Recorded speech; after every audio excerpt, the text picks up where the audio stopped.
ট্রান্সপারেন্সির বিষয়ে যেটুকু বলেছেন বা যেটুকু উপস্থাপন হয়েছে সেটির ব্যাপারে আমি অত্যন্ত সন্তুষ্ট, কিন্তু আমার একটা ছোট্ট জানার আগ্রহ আছে। যারা এই গেটওয়েটি চালু করেছেন, payment gateway, authentication is very important. এটা কি মানে ইচ্ছা করলে বিদেশ থেকে অথবা দেশ থেকে মানে how you are going to identify যে লোকটার টাকা আমরা আদৌ নিব কি নিব না, তার যে চাঁদাটা সে ডোনেট করছে, এই ডোনেশনটা সে করে ফেলার পর আমরা ফেরত দিব অথবা সে স্বয়ংক্রিয়ভাবেই দিতে পারবে না। কারণ আমরা বিগত সময়ে দু একটি অড সিচুয়েশন আমরা ফেস করেছি।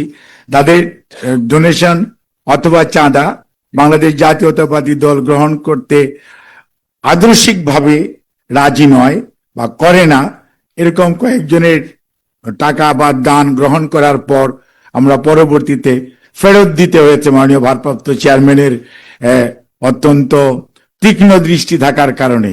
কাজে এটা যখন লক্ষ লক্ষ মানুষ যখন এটার মধ্যে ক্লিক করবে এবং ঢুকবে, এটার যে অথেন্টিকেশনটা কিভাবে হবে, যে এটা কি সবাইকে সেই ডোনেশন অথবা মেম্বারশিপ এটা কি এনরোল করতে পারবে অথবা রিনুয়াল করতে পারবে অথবা ডোনেট করতে পারবে, এই বিষয়টি আমার মনে হয় আজকে যত ছোট মনে হচ্ছে।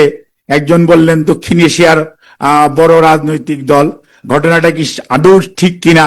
আর আমরা আশা করতে পারি বাংলাদেশের অন্যতম বৃহৎ রাজনৈতিক দল বাংলাদেশ জাতীয়তাবাদী দল, কাজে এখানে donation, membership and renewal, authentication is very important.